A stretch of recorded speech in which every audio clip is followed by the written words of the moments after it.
Lição da Escola Sabatina em áudio. Testemunhos do Evangelho de João. Lição 4. Testemunhas de Jesus como o Messias. Verso para memorizar. João capítulo 3, verso 3. Em verdade lhe digo, que se alguém não nascer de novo, não pode ver o reino de Deus.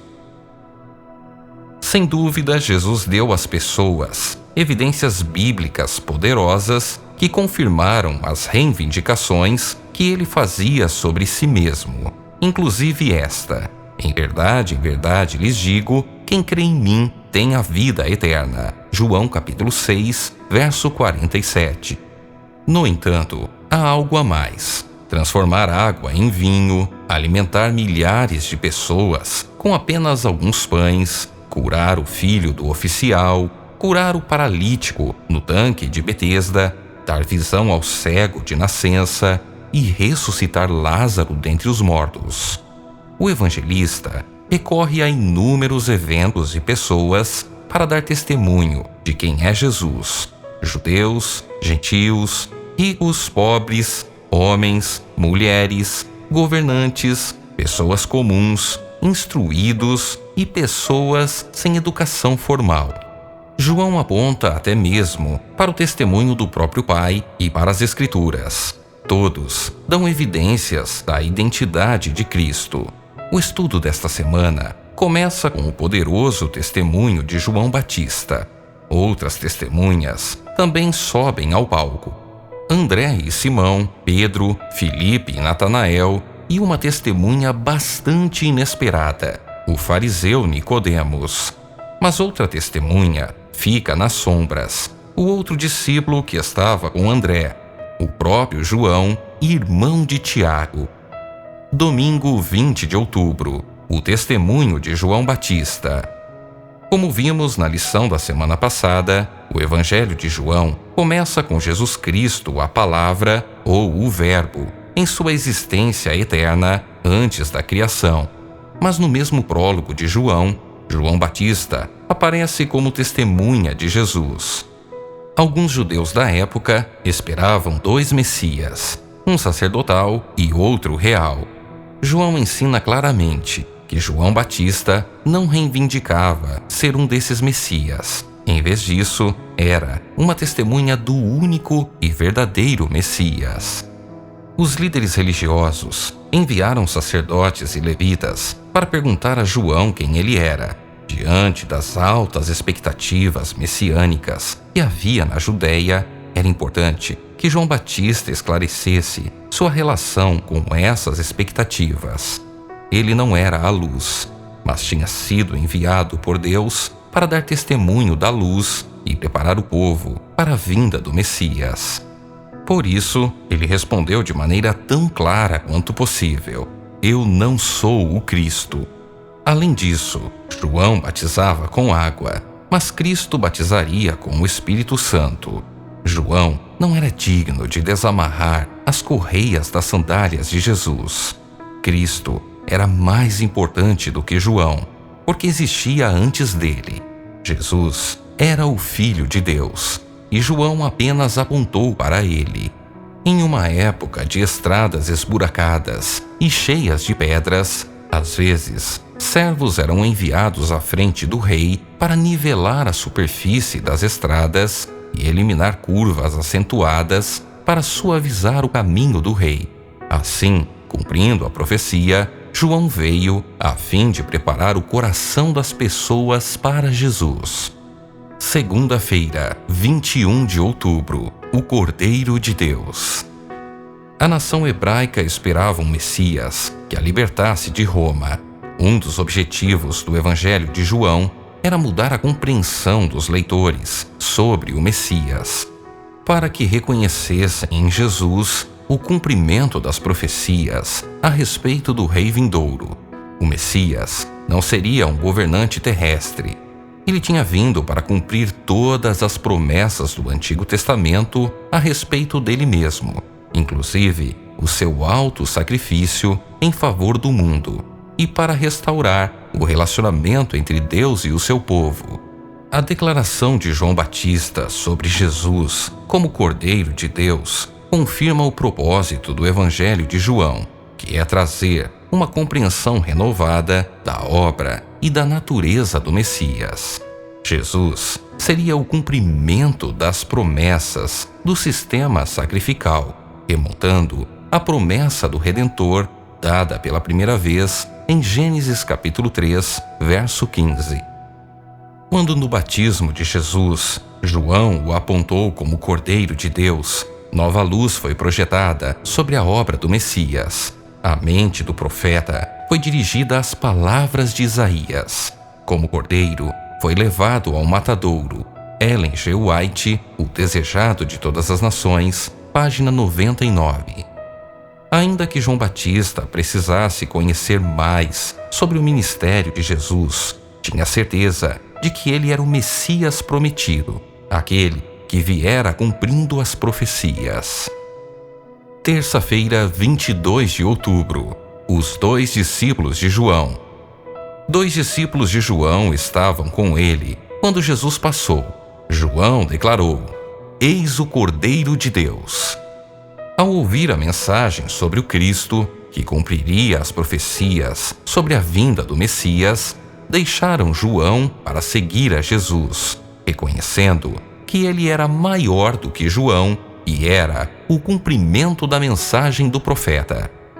Desejando estar com Jesus, aqueles discípulos passaram o dia com ele. Imagine que coisas incríveis eles aprenderam e experimentaram naquela oportunidade. Devem ter sido realidades transformadoras, porque em pouco tempo o desejo deles era compartilhar aquela experiência com outras pessoas. André, um dos 2 discípulos, imediatamente encontrou seu irmão Simão e disse: Achamos o Messias. Messias quer dizer Cristo. Quando André levou seu irmão a Jesus, ele imediatamente mostrou que o conhecia, dizendo: Você é Simão, filho de João, mas agora será chamado Cefas. Jesus conhecia e entendia Pedro. A verdade de que Cristo conhece as pessoas é um tema recorrente em João. Se João e André tivessem sido dominados pela incredulidade e caracterizava os sacerdotes e líderes, não teriam se colocado como discípulos aos pés de Jesus. Teriam se aproximado dele como críticos, para julgar suas palavras. Esses primeiros discípulos não fizeram isso. Haviam atendido ao chamado do Espírito Santo na pregação de João Batista. Então, reconheceram a voz do Mestre Celestial. Uma luz divina foi projetada sobre o ensino das Escrituras do Antigo Testamento. Os complexos temas da verdade apareceram sob nova luz. Ellen G. White, O Desejado de Todas as Nações, página 101. Toda a ênfase do Evangelho de João é trazer à luz quem é Jesus, para que essa boa nova possa ser compartilhada com o mundo. Quarta-feira, 23 de outubro. Filipe e Natanael. Filipe era de Betsaida, assim como André e Pedro. Ele encontrou Natanael e lhe contou sobre Jesus. João chamou Jesus de Cordeiro de Deus. André disse a Pedro que havia encontrado o Messias. Mas Filipe menciona Jesus como aquele sobre quem Moisés e os profetas escreveram e acrescenta o nome Jesus de Nazaré. A referência a Nazaré desencadeou a forte reação de Natanael. Natanael tinha preconceitos contra Nazaré.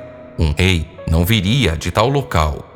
O preconceito cega os olhos, impedindo-os de ver o que as pessoas são. Filipe parece ter reconhecido, talvez a partir de conversas anteriores com Natanael, que o modo adequado de lidar com o preconceito não é o debate, mas convidar a pessoa a experimentar a verdade. Ele disse: venha ver. Foi isso que Natanael fez. O texto bíblico não menciona como Natanael respondeu ao convite de Filipe. No entanto, ele se levantou e foi ver. Sua amizade com Filipe era mais forte do que o preconceito e sua vida mudaria a partir daquele momento.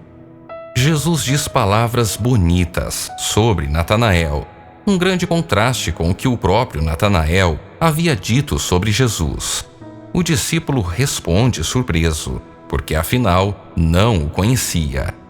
Depois Jesus diz que o tinha visto debaixo de uma figueira, e essa declaração convence Natanael. Por discernimento divino, Jesus viu Natanael orando, buscando a verdade debaixo daquela árvore. O Desejado de Todas as Nações, páginas 102 e 103.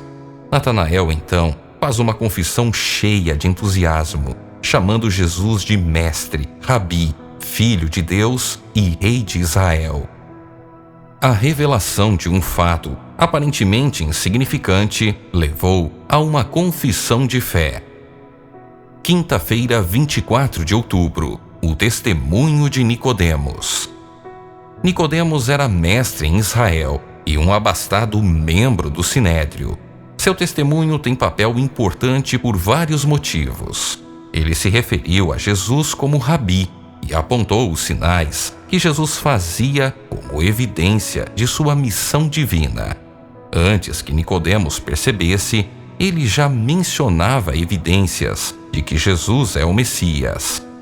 Nicodemos entendia os sinais como evidência do chamado divino de Jesus, mas não como alguma coisa que apontasse para ele como o cumprimento das profecias do Antigo Testamento a respeito do Messias. Por isso, Nicodemos procurou Jesus, levando algumas dúvidas.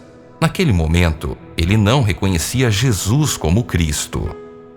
Jesus conhece o coração de cada pessoa. Sua resposta a Nicodemos parece abrupta, mas ele vai direto ao assunto.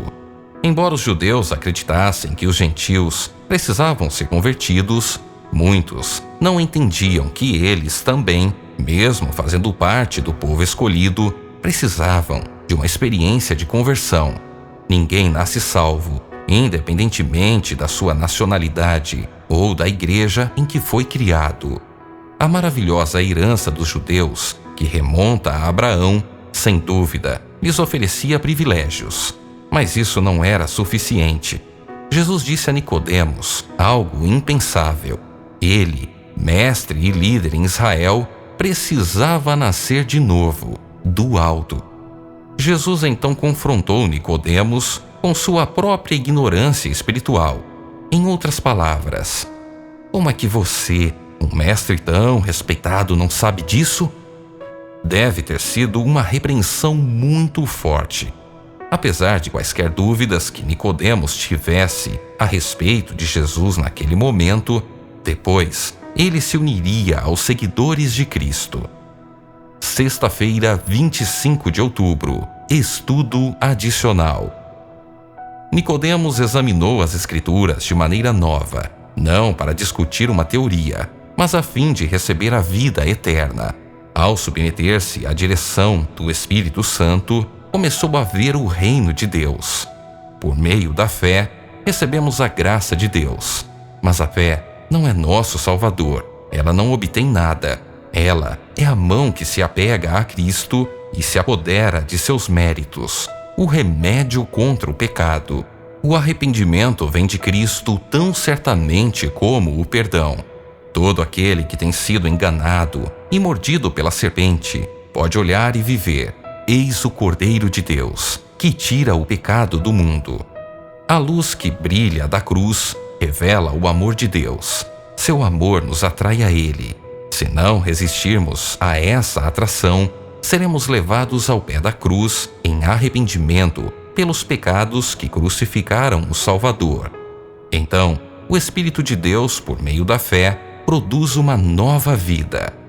Os pensamentos e desejos são postos em obediência à vontade de Cristo. O coração e a mente são novamente criados à imagem daquele que age em nós para sujeitar a si mesmo todas as coisas.